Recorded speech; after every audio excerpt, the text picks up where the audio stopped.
항만공사법은 우리 회사에서 어떤 부서에 가시든 근무를 하실 때 자기 직무를 함에 있어서 찾아볼 일들이 많은 가장 기본이 되는 법령이에요. 그래서 우리 뭐 단어장 가지고 있듯이 이렇게 자료로 가지고 계시라고 제가 출력을 해왔습니다. 오늘도 항만공사법의 주요 내용들을 먼저 한번 살펴보고 그 다음에 우리 회사에서 일을 할 때 각종 관련 법령들, 예를 들면은 공공기관의 운영에 관한 법령이라든지 국가를 당사자로 하는 계약에 관한 법률이라든지 그다음에 기본이 되는 우리나라의 법률들 행정법, 형법, 민법 중에서 우리 회사에서 업무하실 때 실제로 적용될 법한 조문들 중심으로 공부를 하겠습니다. 자, 오늘 공부할 내용 방금 설명드린 대로고요.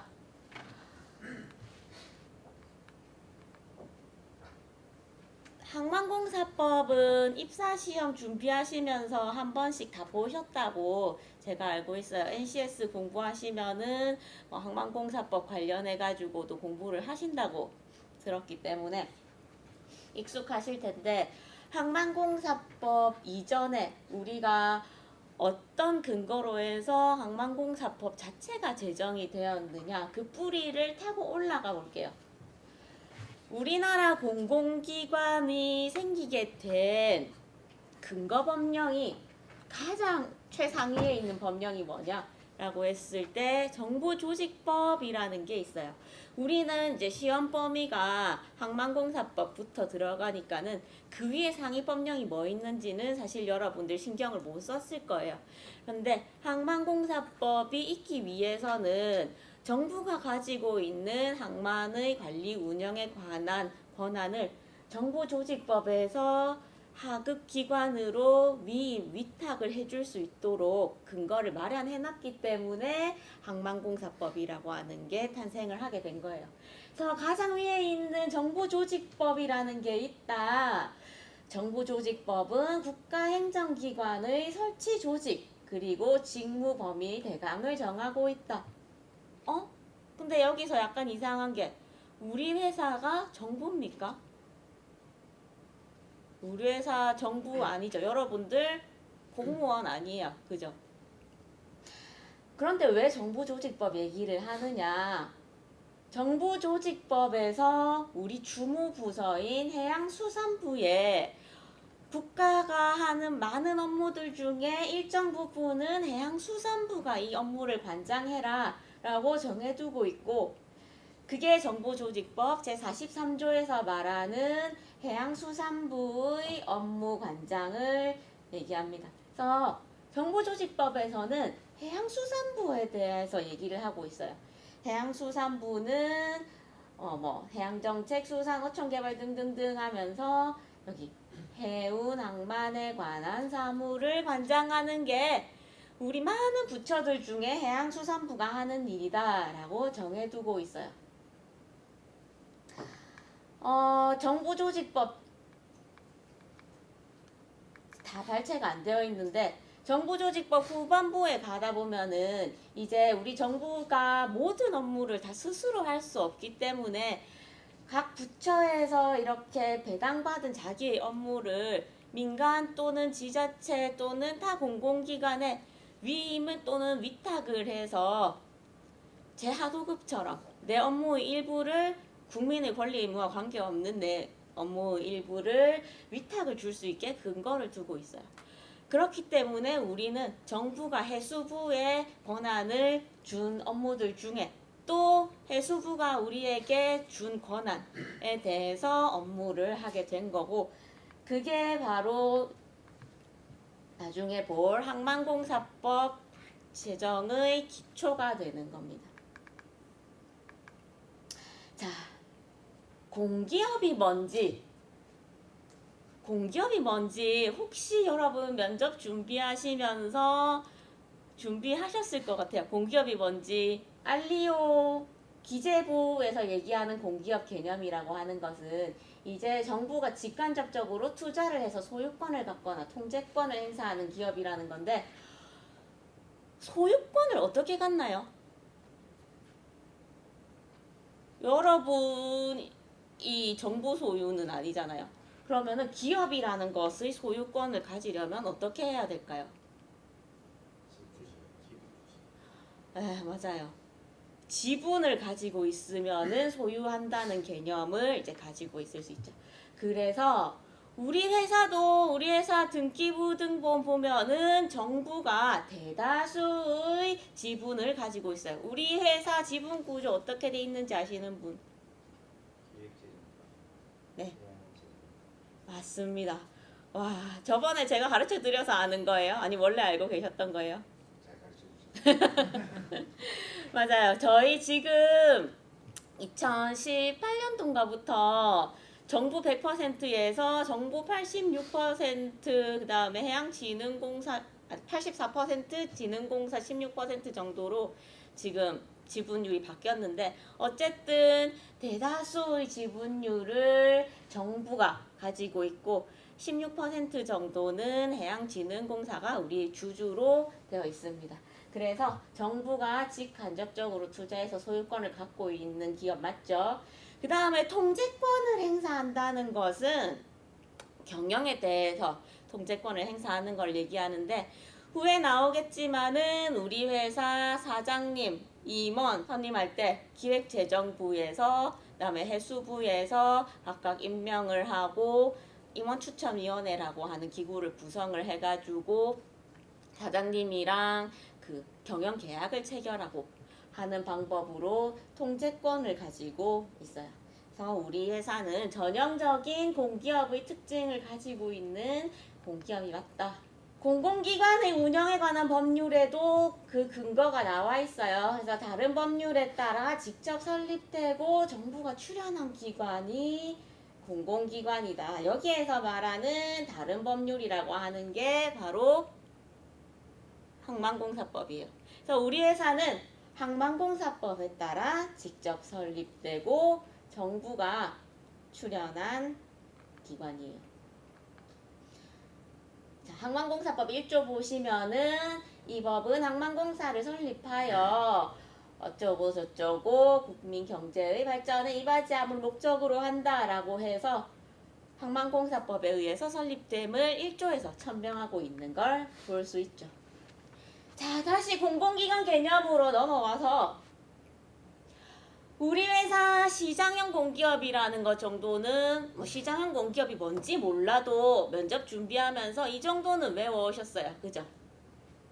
자, 시장형 공기업이라고 하면은 어떤 기업이 시장형 공기업일 것 같아요?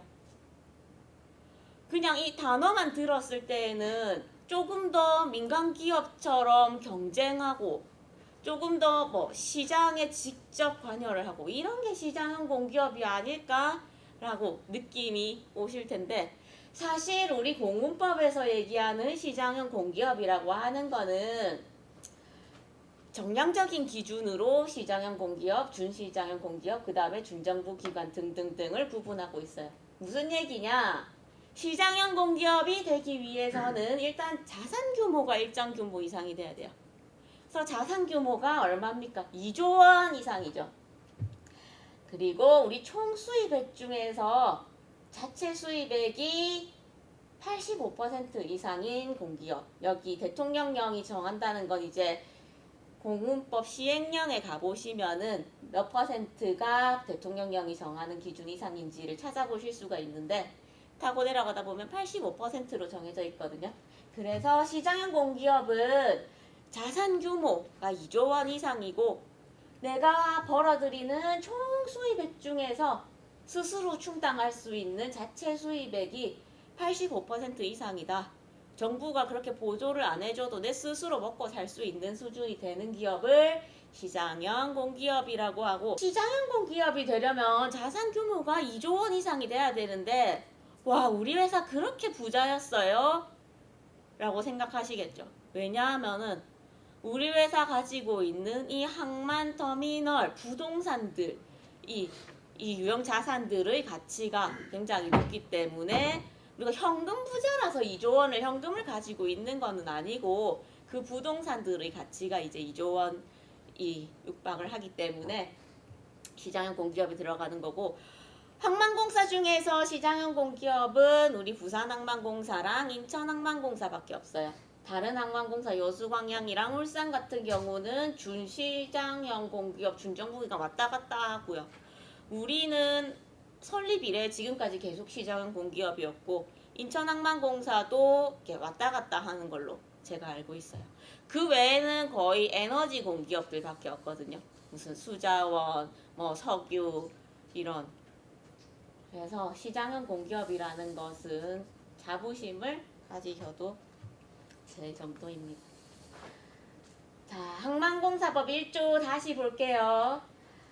항만공사를 설립을 해서 우리가 어떤 업무를 하느냐? 항만시설의 개발, 관리, 운영에 관한 업무를 하는 게 항만공사다. 기존에 우리 항만공사가 생기기 전에는 이런 업무들 해양수산부에서 모두 관장했어요. 그런데 기존에 그 일을 하던 사람이 없었던 것도 아닌데 항만공사를 설립을 하는 이유는 뭐냐? 전문성과 효율성을 높임으로써 경쟁력을 갖추겠다라고 하는 게 항만공사가 설립되게 된 배경이에요. 그래서 항만공사는 기본적으로 정부보다는 조금 더 시장의 기능을 하고 있는 게 사실이에요. 왜냐? 주변의 중국 항만, 일본 항만 같은 경우에는 특히 뭐 상하이, 홍콩 같은 경우에는 공공기관인 뭐 상하이 항만공사들이 있지만은 실질적으로 그 역할을 보면은 거의 민간회사에 가까운 수준으로 운영하고 있어요. 그 자회사인 하역회사를 공공기관인 항만공사에서 설립을 해가지고 실제로 우리 여기 호치슨, 뭐 현대상선 이런 터미널들에서 하는 역할들까지도 전부 다 항만공사 자회사들이 운영을 하면서 정부 정책이랑 이 금전적인 자유로움이랑 시너지 효과를 내면서 엄청난 경쟁력을 가지고 가고 있거든요. 그런데 우리가 정부가 계속 이 업무들을 맡고 있다 보면은 그런 시장 경쟁력이 자꾸 하락할 수밖에 없었던 거를 2000년대 초부터 위기의식을 가진 거예요. 그래서 이대로 더 이상 정부가 각종 규제에 휩싸여가지고 항만을 경영해서는 경쟁력이 떨어지겠다라고 해서 전문성과 효율성을 골자로 하는 공기업으로 전환을 하게 된 겁니다. 이런 얘기들은 내 뇌피셜에서 나온 게 아니고 항만공사법 제정 당시에 국회의원들이 의사록이라는 거를 만들어놨어요. 회의하면서 이제 회의록 작성하듯이 각 의원들이 무슨 얘기를 했나를 전부 다 기록으로 남겨놨는데 그 당시에 이제 회의 내용들을 보면은 이런 내용들이 기록되어 있습니다. 그래서 경쟁력 있는 해운 물류의 중심 기지로 육성을 해서 국민 경제의 발전에 이바지함을 목적으로 항만공사가 설립되게 됐습니다. 그 다음에 똑같은 얘기가 우리 회사 정관에도 있어요. 정관이라는 거는 혹시 정관이라는 거 들어보셨어요? 영어로는 바일로라고 하고 각 주식회사들마다 이제 정관이라는 거는 우리 회사가 어떤 역할을 하고 사업 범위는 어떻게 되고 우리 회사는 뭐 주식회사다, 유한회사다, 공기업이다 등등 성격을 규명하기 위해서 한 국가의 헌법이라는 가장 기본이 되는 법령이 있다면은 각 회사 법인에는 정관이라는 게 비슷한 역할을 하는 거예요. 그래서 법인의 설립 목적, 조직, 업무 내용 등에 관한 내용을 규정하는 걸 이제 정관이라고 얘기를 하고 우리 회사도 당연히 정관을 가지고 있죠. 그래서 우리 회사 정관을 보면은 항만공사법 제1조랑 거의 똑같은 내용으로 설립 목적을 규정을 하고 있어요. 그래서 항만시설의 개발, 운영, 관리에 대해서 전문성과 효율성을 높임으로써 부산항을 경쟁력 있는 해운 항만 물류의 중심 기지로 육성하겠다라는 게 정관에 있는 우리 회사의 설립 목적입니다. 1조 이후에 뭐 다른 법률과의 관계, 자율적 운영의 보장, 법인격 등등등을 여러분들이 하시면서 보시고 바로 8조로 넘어갈게요. 8조 항만공사의 사업. 왜 8조가 중요하다고 얘기를 하냐면은 업무하시면서 제일 많이 다뤄지는 게 8조이기 때문이에요. 다른 이유 없어요. 우리는 지금 이제 더 이상 학교에서 공부를 하는 게 아니에요. 현업에서 내가 일하면서 제일 태클이 많이 들어오는 게 제일 중요한 조항이에요. 그래서 내가 건설본부에 발령을 받았다. 내가 건설하고자 하는 이 시설이 우리 항만공사법에서 항만공사가 할 수 있는 항만시설의 신설, 인지 여부에 따라서 이 공사 해도 되는 건지 아닌지를 판단을 받게 돼요. 내가 운영본부에 갔다. 내가 해외 물류터미널을 하나 인수를 하고 싶다. 그런데 이 물류터미널 인수가 우리 민간기업 같으면은 돈만 되면은 무조건 그 사업 하면 되죠. 그런데 공공기관이고 국가가 출자를 해서 세금을 투입을 해가지고 설립한 기관이기 때문에 네 하고 싶다고 정부 돈 가져가서 마음대로 아무 사업이나 하지 말라라고 사업 범위를 정해놨어요. 그래서 아무리 돈 될 것 같은 사업이고 아무리 뭐 미래 먹거리다라고 하더라도 이 8조에서 정하고 있는 범위를 벗어난 사업이면은 우리는 이걸 수행을 할 수가 없어요. 그래서 내가 어떤 일을 하고 싶을 때 이게 8조의 범위에 해당하는 거다라고 설득을 하는 일, 해수부를 설득을 하는 일, 항만위원회를 설득하는 일, 기재부에 가지고 가서 이 사업할 수 있게 예산 좀 주세요라고 협의하는 일 등등등의 기초가 되는 게 우리 항만공사법 제8조예요. 어떤 일을 하는 회사인지 한번 살펴볼게요. 항만공사법 제8조 1항 1호 한번 볼게요. 1호가 제일 기본이 되는 조항이에요. 1호 보시면은 항만법 제2조 5호에 따른 항만시설의 신설, 개축, 유지, 보수, 준설에 관한 공사의 시행 및 항만의 경비, 보안, 화물관리, 여객터미널 등 항만의 관리 운영에 관한 사업이 우리 회사의 가장 주된 기본 사업 중에 하나입니다. 항만시설이라고 하는 것도 그냥 개념에서 뭐 바닷가에 있는 거 다 항만시설 아닌가? 우리 항만시설이라고 하면은 다 공사 대상 아닌가? 라고 생각하시면 안 되는 게 항만법 2조 5호에서 정하고 있는 항만시설만을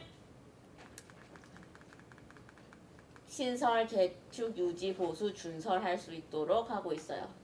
자, 항만법 2조에요. 지금 위에 잘렸는데 2조 5호에서 정하고 있는 항만시설에 해당하는 것만을 우리가 공사할 수 있어요. 그래서 건설본부에 가시면은 이 항만시설 2조 5호에 나오는 항만시설은 거의 머릿속에 다 외우고들 계세요. 그래서 뭐 이걸 공부하듯이 외우라는 뜻이 아니고 하도 공사를 많이 하다 보니까는 이거 뭐 할 때마다 뒤지니까는 그냥 다 그냥 머릿속에 숙지를 하고 계시거든요.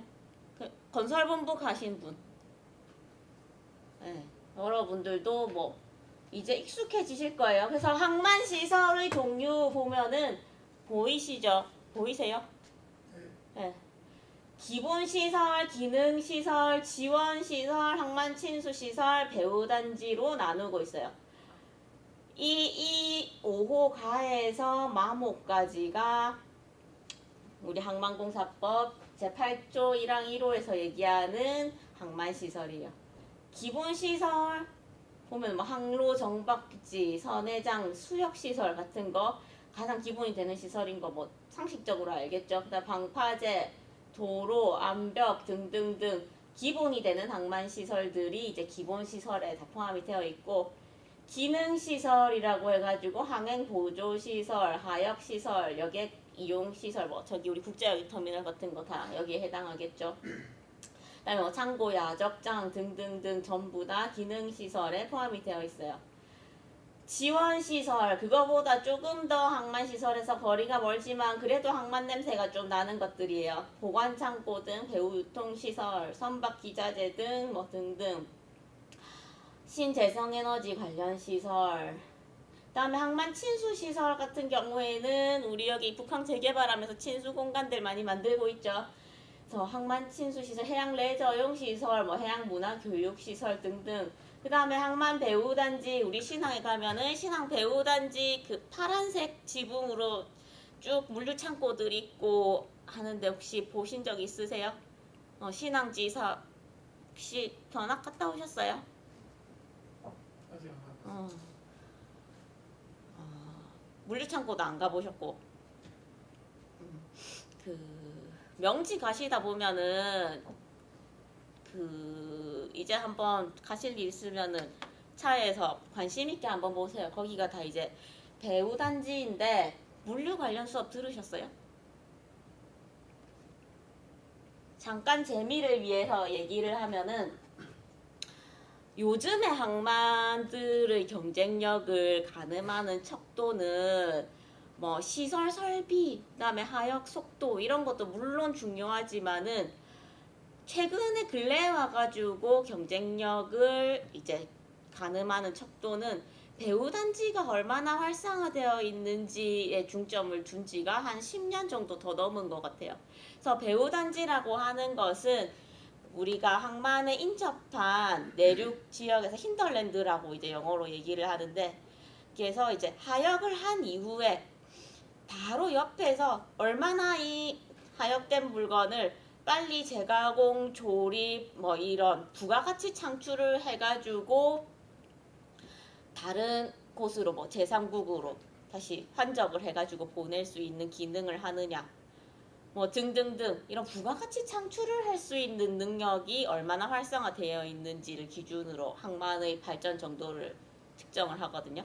그래서 우리 부산항 같은 경우에도 이제 신항 주변에 가면은 배후단지가 굉장히 활성화되어 있는데, 예를 들어서 우리가 환적 중심 항만이니까는 필리핀에서 바나나 생물을 가지고 뭐 유럽까지 수출을 하는 기능을 한다고 합시다. 그러면은 필리핀에서 바로 유럽 국가들까지 하나의 배로 쏘지는 않아요. 거의 부산항에서 인트라아시아 선사들이 동남아 각국에서 모아오면은 그걸 이제 큰 배로 옮겨 싣는 역할을 환적이라고 하죠. 그걸 이제 부산항에서 하는데, 바나나 같은 경우에는 시간이 생명이잖아요.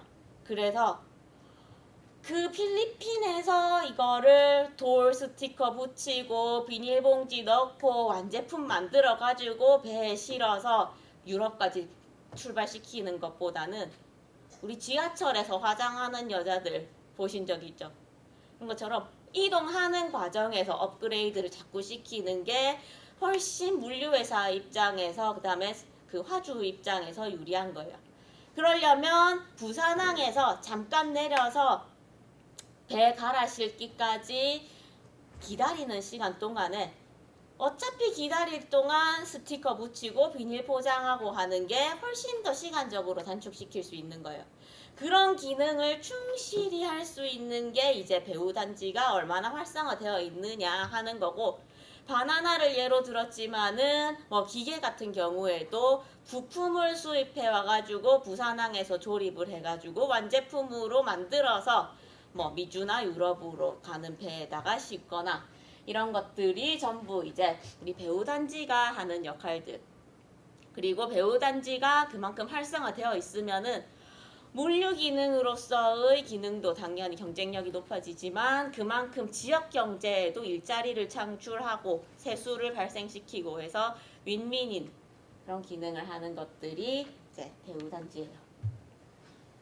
배후단지 같은 경우에는 지금 우리나라 같은 경우에는 대부분 자유무역 지역이라고 하는 특수한 경제지구로 지정을 해놓고, 우리 부산항 같은 경우에는 자유무역 지역에 입주하는 업체들을 도와주기 위해서, 활성화시켜주기 위해서 굉장히 많은 임대료 혜택 또는 세제 혜택들을 주고 있어요.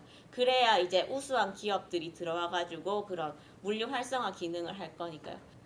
그 다음에 뭐 친수시설 같은 경우에는 사실 항만 친수시설 개발 열심히 하는 항만공사는 IPA, BPA 정도 말고는 지금 없을 거예요. 특히 우리는 이제 북항 재개발 하니까는 친수시설 관련해서 열심히 하고 있죠. 그 다음에 8조 1항 2호 보시면은 항만법 2조 7호에 따른 배후단지의 조성관리 운영에 관한 사업. 방금 항만법 봤는데 방금 본 거는 2조 5호였고 7호에도 사실 배후단지의 조성관리 운영에 관한 사업이라는 내용이 있었어요. 제가 지금 힘들어서 도저히 다시 항만법으로 못 돌아가서 보여주겠는데 항만법 나중에 보시면은 7호에도 항만 배후단지의 조성관리 운영에 관한 사업이라는 내용이 있거든요. 그래서 우리 항만공사는 항만법 7 아까 5호에 따라서 배후단지를 건설하고 준설하고 하는 건설공사도 할 수 있고 7호에 따라서 조성관리 운영까지 할 수 있다. 다음에 2호의 2 보시면은 항만법 제2조 8호에 따른 재개발 사업도 할 수 있다. 그래서 우리 지금 북항 재개발 사업 진행하고 있다. 다음에 2호의 3 보시면은 마리나 항만의 조성 및 관리 등에 관한 법률 2조 2호에 따른 마리나 항만시설의 조성 사업이라고 돼 있는데 지금 우리 이거 조금 힘써가지고 이거 지금 옛날 자료인데 지금 항만공사법 8조 같은 그 2호의 3 보시면은 조성 및 관리 운영에 관한 사업이라고 개정돼 있어요. 그래서 조성 사업이랑 조성 및 관리 운영에 관한 사업이랑은 업무 범위가 후자가 더 넓죠. 그래서 처음에 우리가 마리나 항만과 관련해가지고 업무 받아올 때에는 너네 그 마리나 항만 시설 건설만 해라 라고 했는데 우리 여기 북항 재개발 하다 보니까는 그런 각종 마리나 레저 시설들을 건설만 해가지고는 건설하고 나서 관리 운영은 누가 할 거냐? 항만공사가 그 역할을 해야 된다. 이렇게 설득을 해가지고 지금은 관리 운영에 관한 사업까지 할 수 있도록 법이 개정되어 있어요. 그래서 우리 마리나 시설 뭐 사실 얼마나 멋지게 들어올 수 있을지 굉장히 그 첨예한 대립이 있는 분야기는 해요. 너무 럭셔리하게 뭐 시민들에게 위화감 주는 시설을 해서도 안 될 거고 그렇다고 너무 공공의 이익만을 강조를 했더니 아무도 들어오겠다고 하는 사람이 사업자가 없고 그래서 지금까지 몇 년간 마리나 시설에 대해서는 사실 지지부진한 상태이고 들어오고 싶어 하는 사람들은 대부분 마리나 시설 가지고는 수익이 안 난다. 이거 하면은 오픈 카지노, 강원도 정선처럼 국민들 다 쓸 수 있는 카지노 시설 같이 허가 안 해주면은 그냥 마리나 시설 가지고는 우리 수익성이 안 난다라고 계속 얘기를 하고 우리 입장에서는 북한 재개발하는 거 지금 시민들 친수 공간으로 만드는데 무슨 카지노 시설이면 법령상으로도 가능하지 않다라고 해가지고 몇 년째 마리나 시설은 사업자가 제대로 선정이 안 되고 있는 실정이에요. 자, 그 다음에 3호 보시면은 물류시설 운영업. 이 물류시설 운영업이라고 하는 게 물류정책기본법 2조 2호 남목 가보시면은 이제 물류창고 같은 것들 얘기를 하거든요. 그 이후에 지금 인도랑 네덜란드에 또 물류창고, 그 다음에 물류터미널까지 건설하고 운영하는 사업 추진하고 있거든요. 이거는 지금 초기 단계고 아직 건설도 안 했는데 네덜란드 같은 경우에는 우리가 물류 그 터미널 자체를 이제 건설을 해가지고 국내 물류 기업들이 저렴한 가격에 이제 유럽에서 기지를 가질 수 있도록 도와주려는 역할을 하고 있고 네덜란드 로테르담에 다음에 인도 같은 경우에는 이제 아다니 터미널이라고 하는 곳에 기존에 가지고 있던 다른 회사의 터미널을 지분 인수하는 방법으로 우리가 가지고 와서 역시 비슷한 기능을 할 수 있도록 해외 사업실에서 업무 추진 중에 있습니다. 그 다음에 4호 보시면은 항만 조성 및 관리 운영과 관련해서 국가 지자체로부터 위탁받은 사업. 5호 방금까지 얘기한 사업에 관한 조사, 연구, 기술 개발, 인력 양성에 관한 사업. 실제로 우리 5호에 따라 가지고 항만연수원의 각종 지원들도 하고 하는 사업들 하고 있어요. 그 다음에 제 6호 보시면은 항만 근린 생활시설 및 복리시설의 건설 운영. 그래서 우리 신항에 항만 종사자 숙소라고 해서 기숙사 같은 거 새로 지어가지고 지금 운영 올해부터 개시를 했거든요. 이게 다 8조에 의한 사업범위 내에 있는 것들입니다. 다음에 7호 보시면은 그 밖에 외국 항만의 조성, 관리, 운영 등 공사의 설립 목적을 달성하기 위해 필요한 것으로서 대통령령으로 정하는 사업이라고 되어 있는데, 이거는 대통령령 밑에 내려가 보셔도 더 구체적인 특별한 내용 없어요. 그냥 외국 항만의 조성 및 관리 운영할 수 있구나. 그 다음에 8호가 제일 중요한 내용인데 왜 그런지 일단 한번 읽어볼게요. 부대 사업의 직접 시행이나 출자 출연을 할 수가 있는데, 부대 사업이라는 거 이제 관련된 연관 사업을 얘기하는 거예요. 그러니까는 예를 들어서 아까 항만의 관리 운영에 관한 사업, 그 다음에 항만 재개발 사업 등등등에 대한 관련된 사업의 직접 시행이나 출자 출연을 할 수는 있는데, 바로 8조 3항을 보시면은 공사가 제1항 제8호에 따른 부대 사업의 직접 시행이나 출자 출연을 하려는 경우에는 해수부 장관의 승인을 받아야 됩니다. 자, 이게 왜 중요하냐? 좀 전까지 본 1호부터 7호까지의 사업들은 우리 항만위원회 심의 의결 받고 우리 사장님 판단에 따라서 그냥 수행하면 돼요. 그런데 8호에 따른 부대 사업을 우리가 직접 하거나 아니면 그런 사업을 하는 다른 회사에 투자를 할 때에는 해수부 장관이 승인을 안 해주면은 아무리 거기에 관련된 사업이라고 할지라도 우리가 이거를 수행을 할 수가 없어요. 그러다 보니까는 우리 자율성이 굉장히 침해되는 결과를 가지고 오는 게 바로 이 8조 3항이에요. 우리가 부대 사업 승인 신청을 해가지고 실제로 하고 있는 사업들이 몇 개 안 돼요.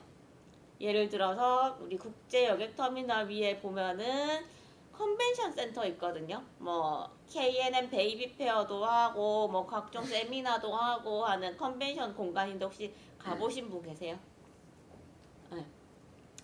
그거 우리 물론 위탁 관리하고 있기는 하지만 어쨌든 임대 주고 임대 수익 얻고 있거든요. 그런 컨벤션 사업 하기 위해서 부대 사업 승인을 받아서 진행을 했어요. 또 우리 영도에 보면은 선용품 센터라고 해가지고 선박에 각종 물품들 이제 공급해주고 돈 버는 그 업체들 들어와 있는 건물이 있거든요.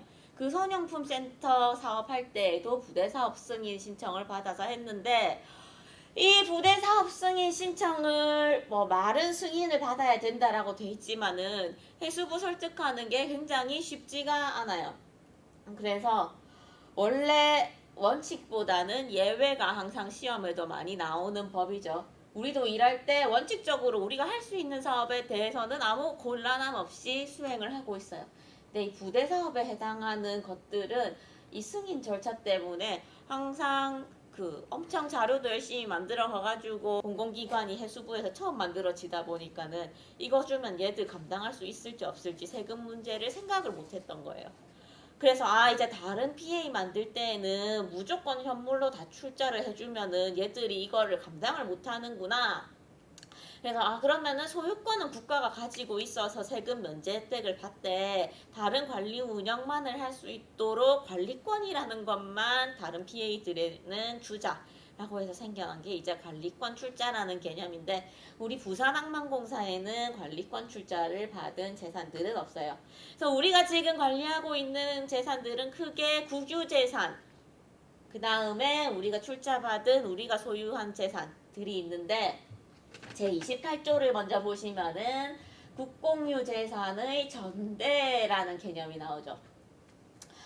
전대라는 단어는 사실 법학 전공한 사람들 아니면 굉장히 생소할 수 있어요. 전대라는 거는 쉽게 얘기를 하면은 전에서 임대한다라고 이해를 하시면 되는데,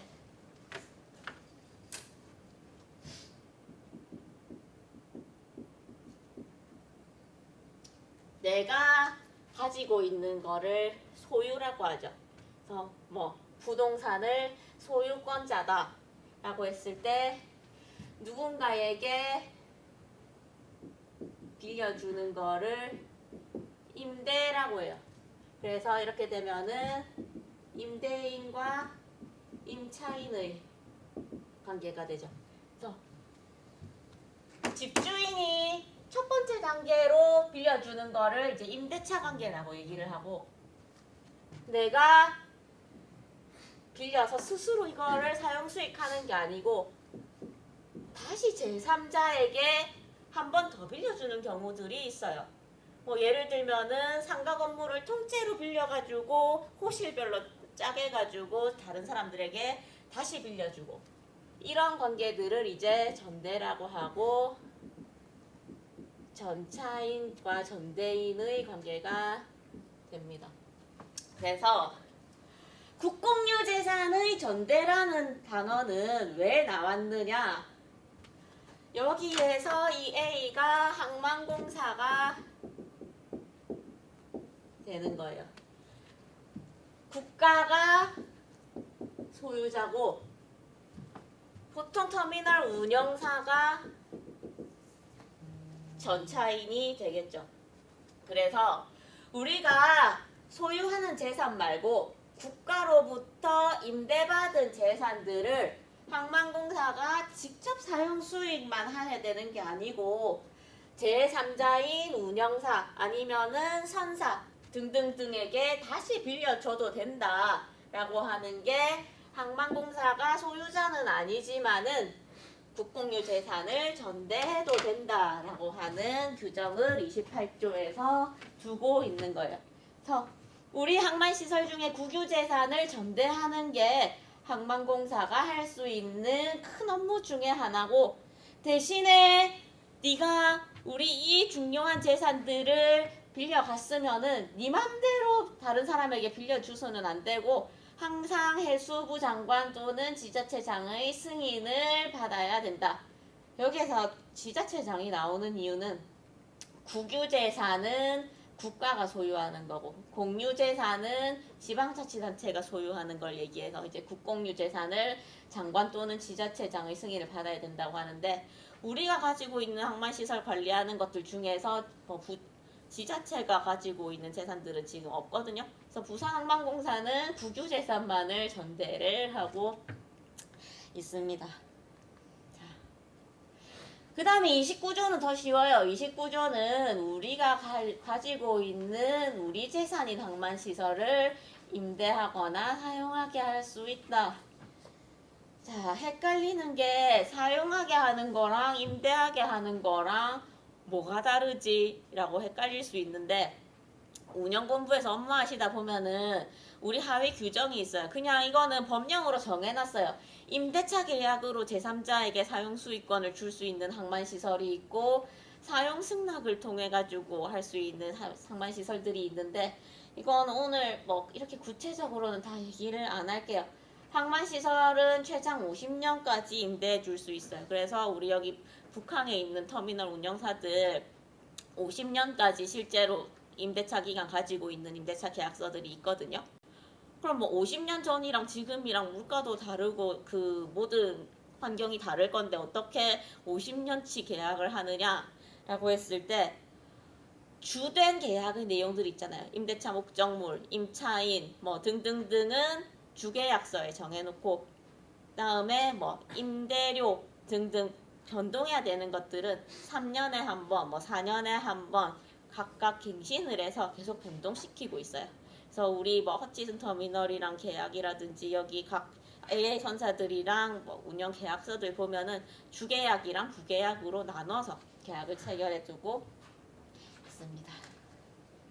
자, 그 다음에 항만고사법 30조 보시면은 당연히 우리는 사용 또는 임차를 해주면서 사용료와 임대료를 징수할 수 있도록 하고 있죠. 근데 우리 사용료나 임대료를 우리 마음대로 정할 수 있는 거는 아니에요. 임대료 같은 경우에는 우리 터미널 운영사들과 사이에 그 용역을 통해 가지고 적정 임대료 산정 용역을 3년 4년에 한 번씩 하거든요. 근데 사용료 같은 경우에 선석 사용료 뭐 이런 것들은 해수부에서 전국 항만에 대해서 통일된 그 타리프를 내려줘요. 그러면은 우리 뭐 배대는 선석 사용료 이런 것들은 전부 그 요율표에 따라 가지고 기계적으로 징수를 하고 있습니다. 전국 아마 똑같을 거예요. 항만공사들 전부 다.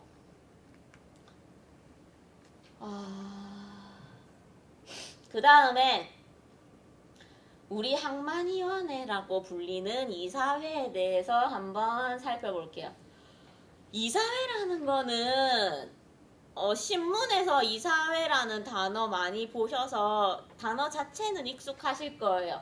근데 이사회의 역할이 뭐냐라고 했을 때는 사실 전공자가 아니면은 조금 생소할 수도 있는데 우리 회사에서 가장 높은 분이 누구시죠? 사장님이시죠. 사장님 밑에 부사장님들, 임원분들이 계시고 그분들이 이제 경영에 대한 결정 권한을 가지고 있어요. 그런데 우리 사장님, 부사장님, 그 단장님 이런 임원들한테만 그런 경영 결정권을 주면은 견제 균형 역할을 할 감시자 역할이 부족하다는 거예요. 물론 감사실이 있기는 하지만은 감사실은 최종 경영 CEO에 대한 감사까지 하지는 않거든요. 그래서 이런 경영진이 나의 이익을, 개인의 이익을 위해서 혹시 경영을 하지는 않는지 아니면은 혹시 판단에 미스가 있지는 않는지 항상 실적을 감독하고 의사결정에서 그 견제와 균형 역할을 하는 것들이 이사회의 역할이에요. 그래서 중요한 업무들 같은 경우에는 사장님이라고 해서 마음대로 그 최종 결제를 할 수 있는 게 아니고 반드시 이사회의 심의 의결을 거쳐서 가결이 된 안건에 한해서 그 사업을 진행을 할 수 있도록 우리 법령에서 정하고 있습니다. 자, 공공기관의 운영에 관한 법률 한번 볼게요. 우리 회사에서 항만공사법 다음으로 많이 볼 게 경영본부에 여러분들이 가시면은 아마 공운법이 될 거예요.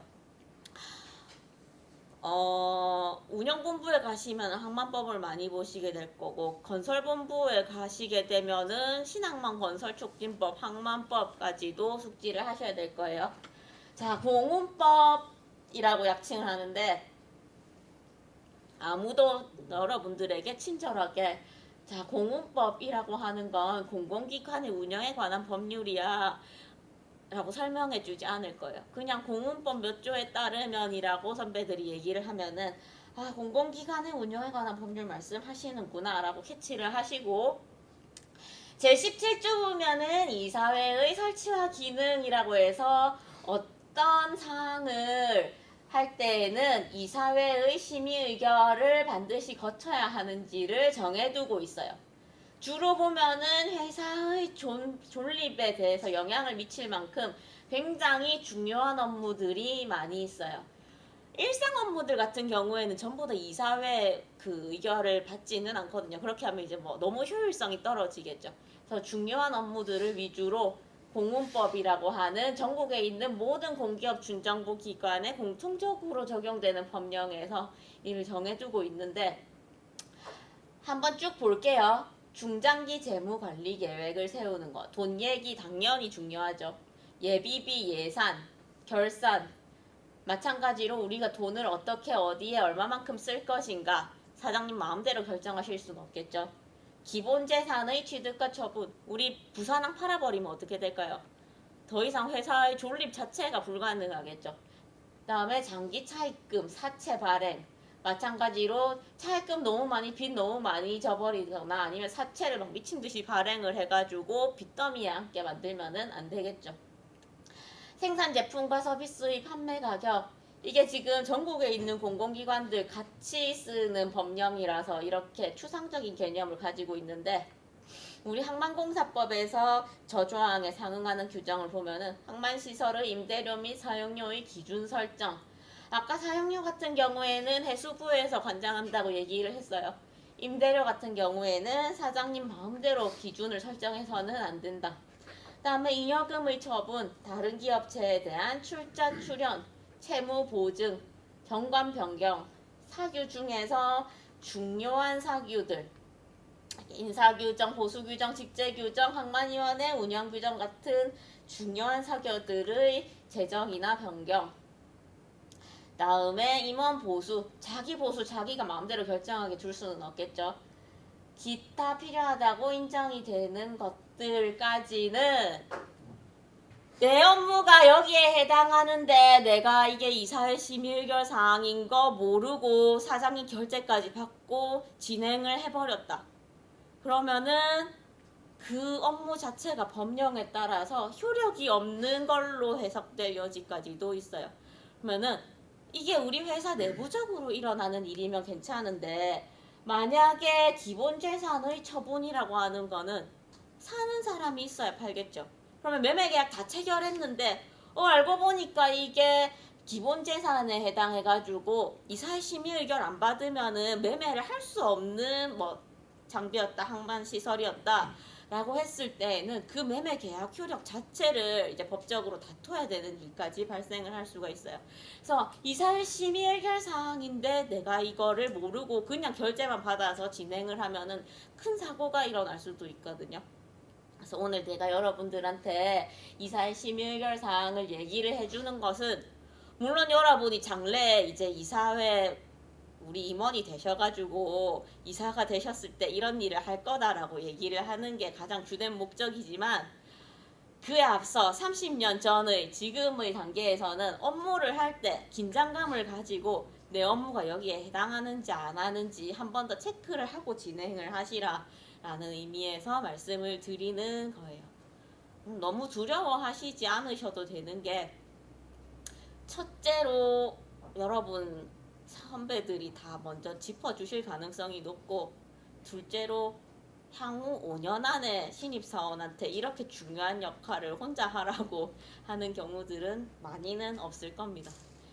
하지만 이제 주니어에서 점점 중간관리자로 올라가고 하실 때 앉혀놓고 더 이상 이렇게 가르쳐주는 일은 없거든요. 여러분들이 스스로 항상 긴장을 하고 계셔야 됩니다.